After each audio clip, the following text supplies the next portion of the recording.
Hello everybody and welcome back. I am KRX and we are continuing on with this Beginner's Guide to Europa Universalis 4 updated for 2021 with the new 1.31 patch as of spring 2021. Probably the biggest patch of the year that we're going to get, but there is going to be more patches throughout the year, I'm sure. This is the one with the Leviathan DLC and the Southeast Asian update and the North American update. However, we are not playing with any of the DLC, so this is a non-DLC playthrough to just show, help people get into the game that maybe just pick the game up nice and cheap on a Steam sale or something like that. Not sure if they want to get the DLCs or not. We're playing as France, and it is the year 1452, April 15th. We're at war with England, and many other countries are at war all across Europe. And the world is already evolving and changing in many interesting ways. There is a playlist link down below if you've missed an episode or didn't catch the beginning or now just showing up here for some reason, randomly into episode 7 or whatever this is.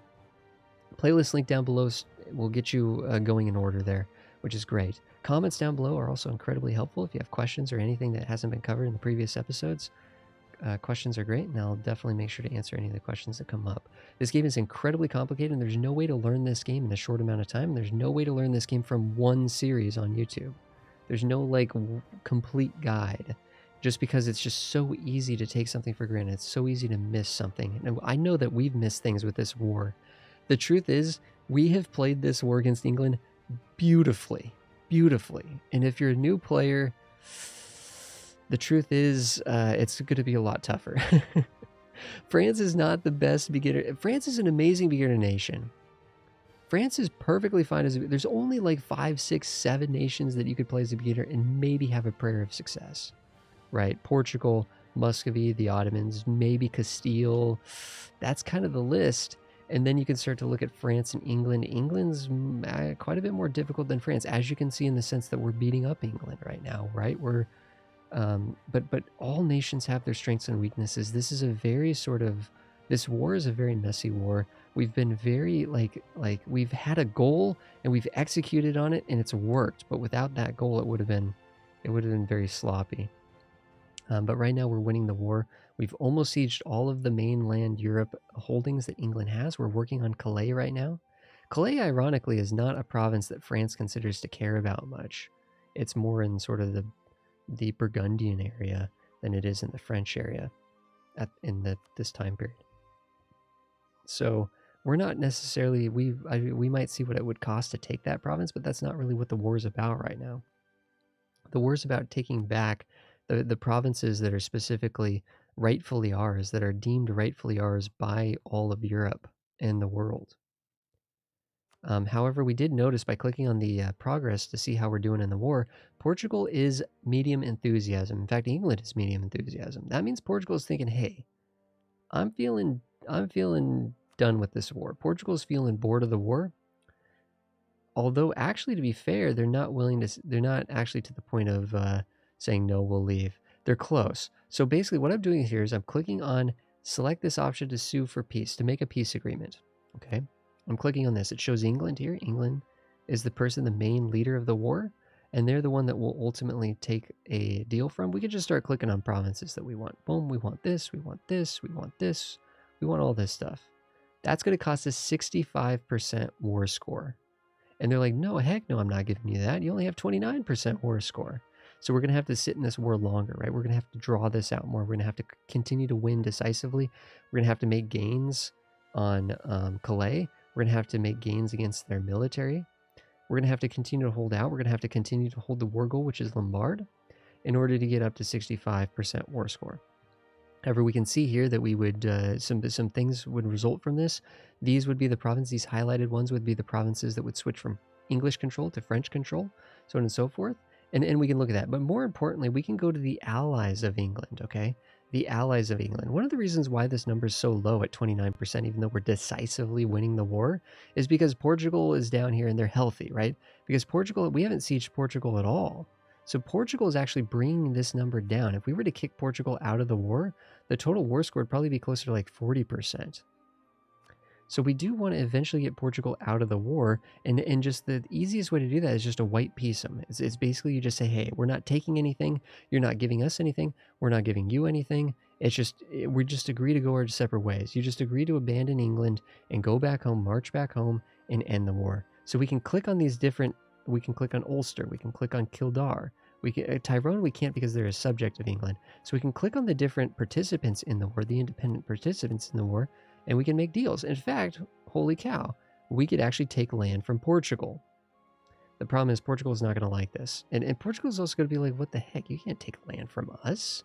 You haven't sieged this. Like, Portugal is never going to give this land up in a million years because we haven't even come down here and dominated them, right? So that could be a thing that we might want to do. We might want to bring it, once we take care of the English invasion here, we might want to come down here and dominate Portugal a little bit, where we can take their money, right? We can take money down here by adding this. We can look at other things. We could take their trade power. We could have them annul their alliance. We could have them break their alliance with England. We could force them to break their alliance with England so they don't defend England in the future. That could be really good. We can have them release nations and destabilize them. We can give back their Moroccan cores. We could do all kinds of things to them. So there's different things that we can do. These different tabs are different kinds of peace agreements. Cede provinces, that's where we just take stuff for ourselves. Return cores, where we give stuff back to people that they've stolen land from. Like, they stole land from Morocco. We could force them to give it back to Morocco. We can have them release other nations independently. Like Fez down here is a potential nation that we could have them release. That they're sort of, and that would be a new independent nation on the map. And then we can have them annul treaties and alliances, which is a big one. We might absolutely want them to annul their alliance with England so we don't have to deal with Portugal ever again. We might want to take all of their money. So the truth is, we might not want to white peace these guys at all. They got 435 ducats that we could take from them. This requires 35 war score. But hey, if we send once we're done with the English up here on the mainland, we could send a contingency down here to start wreaking havoc in Portugal. And we could actually take 435 ducats. That's worth it. That would be that's a lot of money. That's a lot of churches. That's a lot of infrastructure that we could build in our home country in order to enrich our economy for the future. That actually is kind of exciting. They have a lot of money down there. Portugal is a pretty rich nation that's focused on trading and colonization and, mercantilism and stuff, right? So this is good. So we need to finish Calais. We're almost done with that. We're going to be intercepting the English here. And clearly, in terms of, we just looked at this, if we're just taking this from England, and hey, maybe we want to take money from England. England's got tons of money. Now, they don't, keep in mind, they don't actually have this money on hand. They would take loans out. This basically, it's like a reparations, right? We're forcing them to pay reparations, and they would be in debt. So they don't actually, we only have 63 ducats. The truth is, England doesn't have any ducats because I'm sure they're just a wartime economy, right? But they'll take out loans in order to pay reparations to us, and that will destabilize them quite a bit. So I would like to continue the war against England and continue to see the maximum that we can sort of achieve from them economically and such. Oh, nice. Quality of wool. Quality of wool has gone up, so we're making some money from that. 29. Here we're going to get there in the 20th. So we're going to be engaging them in 1 month. So we've engaged. We're going to be reinforcing with 9,000 more troops. This should be a decisive battle. We're going to very decisive battle. We got 2-to-1 numbers, and they have a weaker general, and they're in the mountains. But they rolled very well. They rolled a 9 here in that phase. Now they rolled a 4, so they're at a 1. We're at a 5. Next phase. Ooh, we're rolling terribly. We rolled a 1. They rolled a 5, but we still net 3. They're at 2. Obviously, we just have more troops as well. That was a stack wipe. That was a stack wipe. Wait for a day to go by, send those troops to there. Let's get these troops over to Portugal. Portugal, how many troops do you guys have? Portugal's rebuilt their army. They have 10,000 infantry right now. Actually, what I'm going to do here is, let's send the cavalry with these guys, and let's also send the general with these guys. So here, let's group these guys up. I'm going to send 10,000 troops to go disrupt these cavalry units here. If you have a 10-to-1 advantage, okay, if you're fighting a battle and you have a 10-to-1 advantage, it is an instant defeat. It is an instant defeat, whether it's 20 troops against 2,000 troops or 30,000 against 3,000, so on and so forth. If you have a 10-to-1, it is an instant defeat, and you take no losses and you just wipe them out. So in this case, we're going to take 10,000 down here to stack wipe, what we call a stack wipe, and we're going to stack wipe these 1,000 troops here. Very simple. Causes a lot of war exhaustion for England, though. It is not good for England because it's demoralizing to them. You can see Portugal is actually running. Is Portugal in multiple wars? No. Castile is actually in a war against Tlemcen, though. But it looks like, am I crazy? Portugal looks like they're actually heading to North Africa. They're fleeing from us. They're literally fleeing from us. How many troops does England have now that they've just lost another? Quite many. They have England only has 10,000 troops, so the most they could land on us up here in Calais is 10,000. So we'll leave about a contingency of, but we have about 12,000 up there. And we're going to send 20,000 troops to Portugal. One thing we need to keep an eye on, see how these regiments here are not at full strength, 11.7 out of a total of how many, we have a total of 12,000 troops here, but it's only 11.7, sorry, 12,000 if they're healthy, right? We have 12 regiments of 1,000, but they're not healthy. Our cavalry have taken losses. So that's where we need to replenish. It says to fully reinforce our armies, we need 4,000 men. We're reinforcing at 2,000 per month. We're only gaining 300 per month, right? So our manpower is going down right now. But it's at 18,000, which is quite a bit. That's quite a bit. You can see we needed a couple thousand more men to reinforce there. Presumably, we're also not at full strength up here. So on and so. Actually, we're really not at full strength up here. Yeah, we need quite a bit more. There we go. Now that Calais has fallen, that will be. There we go. We'll stop taking attrition up here. Have we sieged out Calais completely? Have we? Yes, we've exhausted that completely of its money. Most of this has been sieged out. To be fair, what we're doing kind of at this point is just kind of hanging out. And we need to just keep an eye on if England's going to try to do another landing on us. But these troops up here are just going to defend the defend Normandy.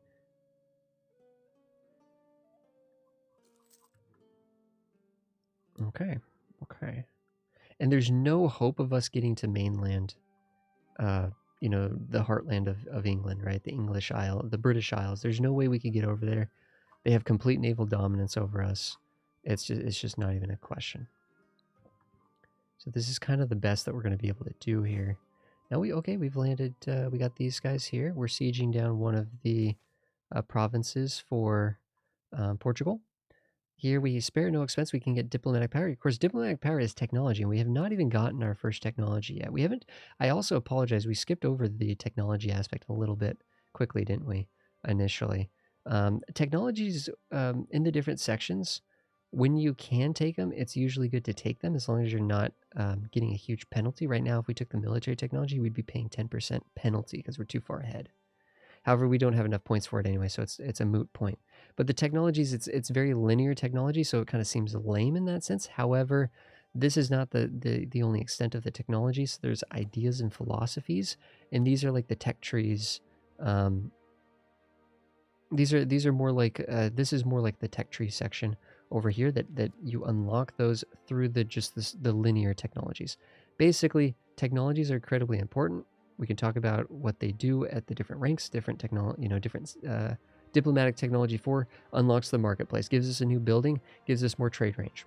That's it. It's always going to be that. Diplomatic tech 4 is always going to do that. Every time you play, no matter what nation you are, it's always going to be the same. Although certain nations might have little things that, certain nations might get certain additional units or something like that at certain points. But for the most part, it's going to be pretty consistent across all of them. There is a lot of depth to the technology system in this game when you factor in, again, there's this little button right here, this little tiny little hard to see little institution button. It opens up an entire secret tab, and this is an entire technology management section here as well. And then you also, the ideas are a branch of the technologies, the ideas and philosophies, those come directly from technology. You can see we're going to get our first idea group next administrative technology, which is huge because that's really where we start to customize our France and be different than other Frances and start to make our own France, is with the idea groups. And those use the same monarch points. So these monarch points are incredibly important. So we're going to gain a little bit of inflation to get diplomatic power, spare no expense. Inflation is inflation, but we know there's ways to get rid of that, right? We could hire advisors to get rid of that and all kinds of stuff, as we saw in the first couple episodes. Now these 10,000, what are they doing? They don't seem so skittish, to be honest. What I'm going to try to do is I'm going to actually detach. We have too many cavalry down here. If you have more cavalry than infantry, there's a 50% ratio. If you're over the 50%, if you don't have enough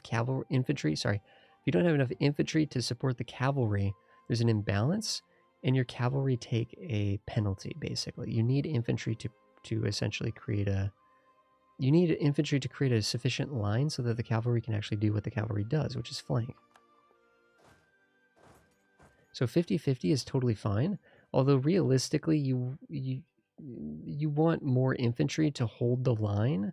You want a buffer of infantry to hold the line and allow the cavalry to do the thing. At the beginning of the game, early game, France, it's whatever. Like, you're going to have more infantry just because they're cheaper, and it just make sure you're not sending all the cav in alone. They really do need infantry to give protection. I don't know why it warned us that England was landing over here, but it doesn't warn us when England's like landing like in Picardy, which is like incredibly important. Which is like insanely important. How is Portugal at high enthusiasm? They went from medium to high. So what I'm going to do is I'm going to hit this button, detach siege. I have this group, this 14,000 selected, detach siege. Detach siege. I'm going to move to Lisboa. So these guys are going to do their job there. I'm going to detach siege. Detach siege. These guys are going to move to there. These guys are going to do there. Oh, we can't get to there, actually. That's kind of a bummer. That's just how it goes. And that's, we're carpet sieging, right? That button right there is essentially the carpet siege button. So as we besiege and occupy the Portuguese lands, including their capital, which is a big one. I don't know where the Portuguese went, though. Did they go south or did they go east? I don't know if we're going to have the Portuguese popping out over here or if they're down here. But either way, I don't think they're over here in Beja. No, they're not over here. They're not over here.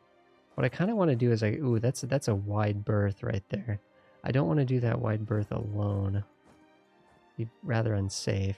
Now we're on the capital of the Portuguese. Now they're at low enthusiasm. They are at low enthusiasm. They're not going to give us that much money, but they might give us some money. No, we have no war score against them. We need to... realistically, we need to take one of their fortifications. If we want to take all of the Portuguese money, which looks kind of tempting and appealing right now, we have to take one of their forts. I'm going to go up to speed 3. Oh, there they are. Okay, the Portuguese are down here. I'm actually really not that worried about defending the north anymore. Just because...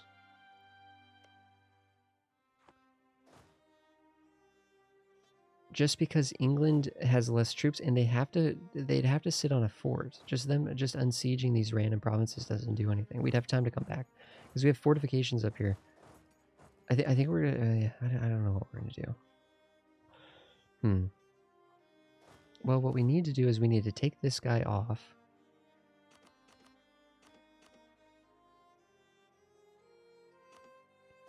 Let's get the general off the siege, because I need to teleport this guy up here for a potential battle against the Portuguese. And I want to move this general.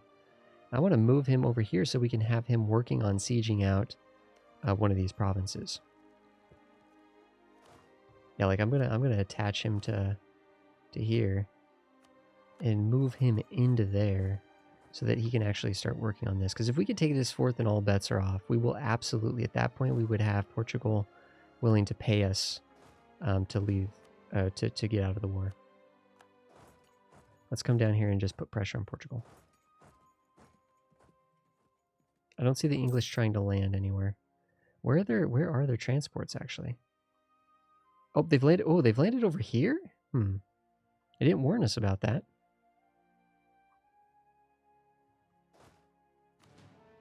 That's the entire English army, I'm pretty sure.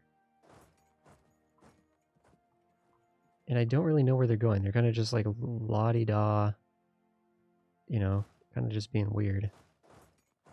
We are looting these provinces and getting rich off that, which is nice. We're at minus 21% there. Oh, there's going to be an engagement here. No, what are you doing, vassal? Get out of there. Get out of there, man. Okay, we're going to lose battle there. That's fine.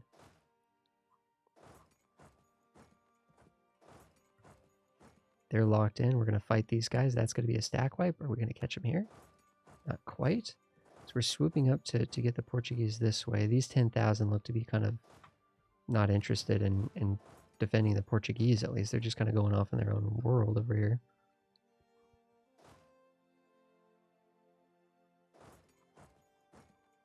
Okay, it looks like we're going to catch these guys too. There's 2,000 Portuguese down here trying to make a move. We can go catch them. Where'd the British go? Yeah, British are going to be popping out down here, it seems to me. Okay, we got to... It's not a problem because these aren't forts, right? You can't siege a fort.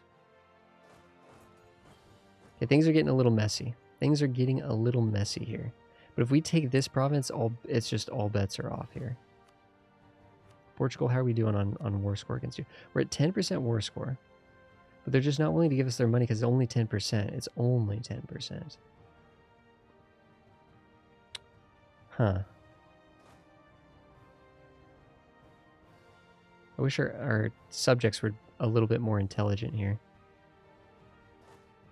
We just need to take this siege. We have to take the siege. 7% chance, come on. Are we going to get lucky here? 7%?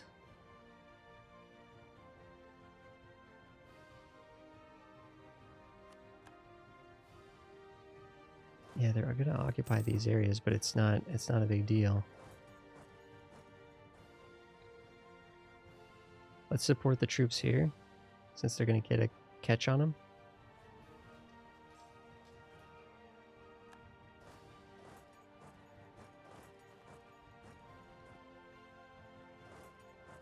Okay. The English have landed quite a bit of troops up here. We need to make sure that we're fighting them. Oh man, okay. 21% down here. What is this? Woods?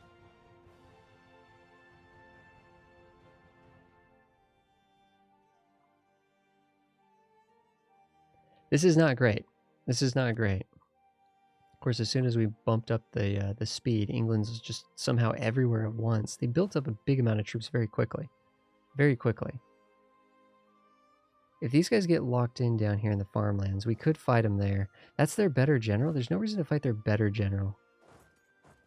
How many troops do we have here in total? We have our 14,000 plus 10,000.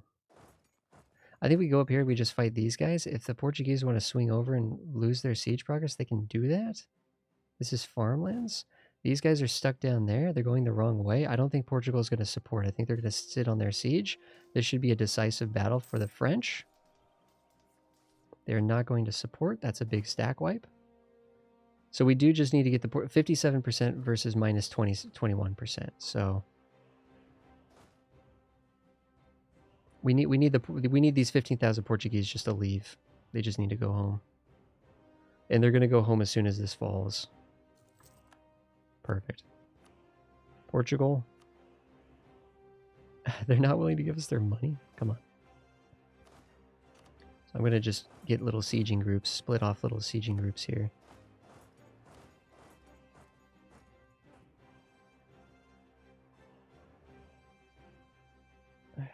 Let's send these 6,000 home.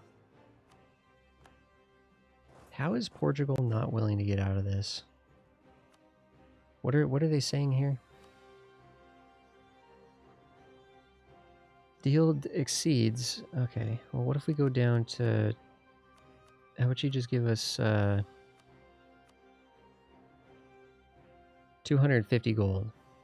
I think we're to wait. There's no pressure right now. As long as Portugal isn't going to get this siege progress, there's no pressure here.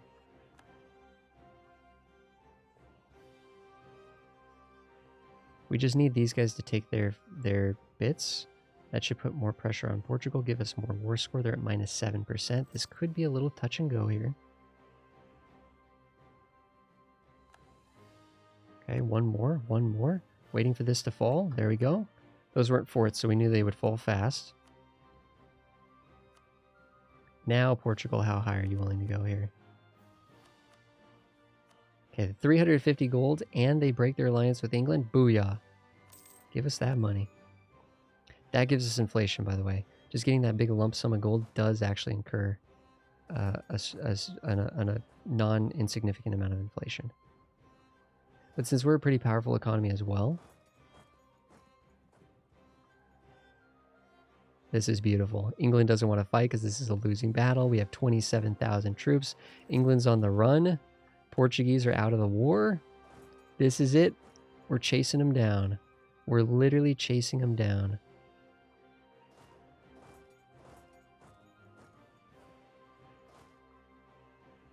England has 11,000 troops there. I'm going to take the ones that are damaged, move them over. These other ones can give chase. We're on speed 3 though, so things are... These guys were in enemy territory and these guys were pieced out, so they're black flagged. These guys cannot do anything until they get back into allied territory. They cannot fight.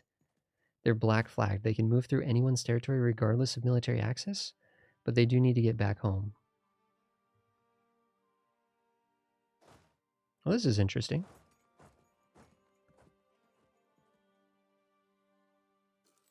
I didn't realize that battle was happening. So I was a little late. I was a little delayed there to help.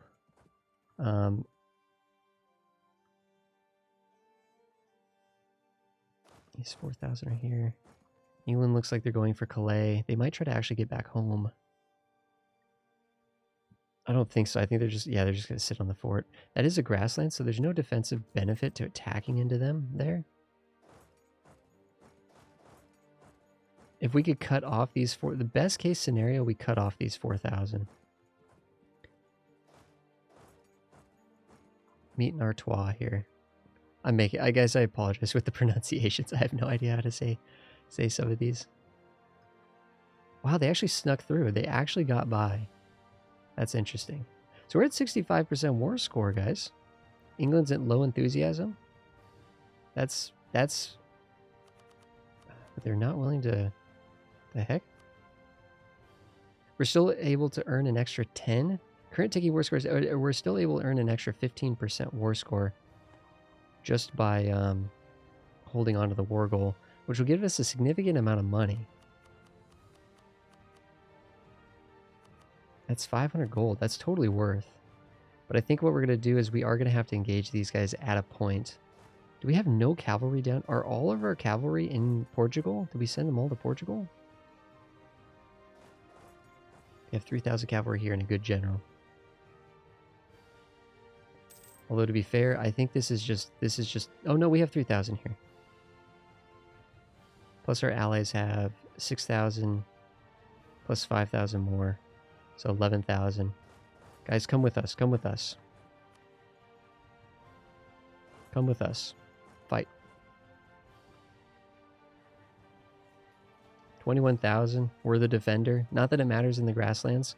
That is a stack wipe. The English have been thoroughly defeated. The English only have 7,000 troops. Well done, everyone. Well done. The war is won. The war is won.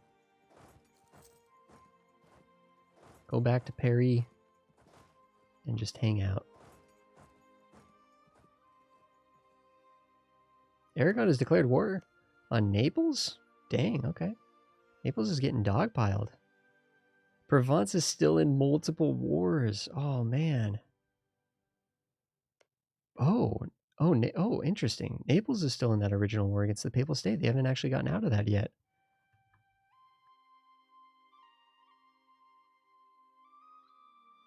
So we have a lot of money. We can invest this money. Actually, we're making... This little button right here just went to positive. So if we go to our economy tab, we're now making money, even though we're paying for 5 forts. I don't even know why. Why we're making money all of a sudden.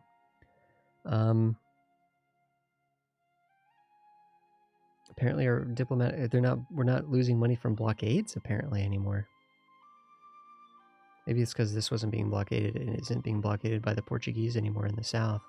And the only other places that can be blockaded is here. And they're not even blockading this. The English aren't even blockading that, which is kind of odd. They're blockading their own territories that we just occupy currently. Okay, so we can get a new diplomatic technology. We're only getting a 3% institution penalty. This goes up once per year ever since the Renaissance is in existence, but we're still getting a net negative. It's usually 600 for a technology point. We're going to pay 580. That's totally fine. That penalty is going to keep going up, so I want to sneak in as many technologies as we can now before that penalty goes up too much. We have a lot of money right here. We could use this to quite literally just invest in more temples. You can see inflation, right, where it's 101 instead of 100. So a little bit of inflation there, causing that to...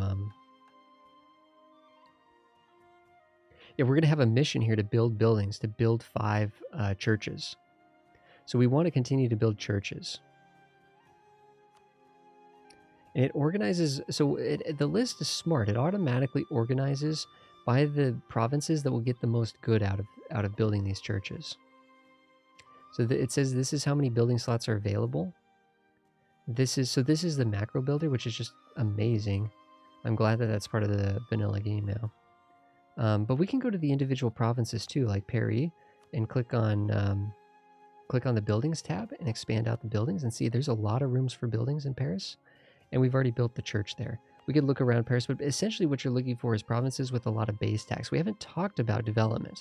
This is a province that has 5 base tax. That determines how much money the temple is essentially going to pay out, because base tax contributes to tax.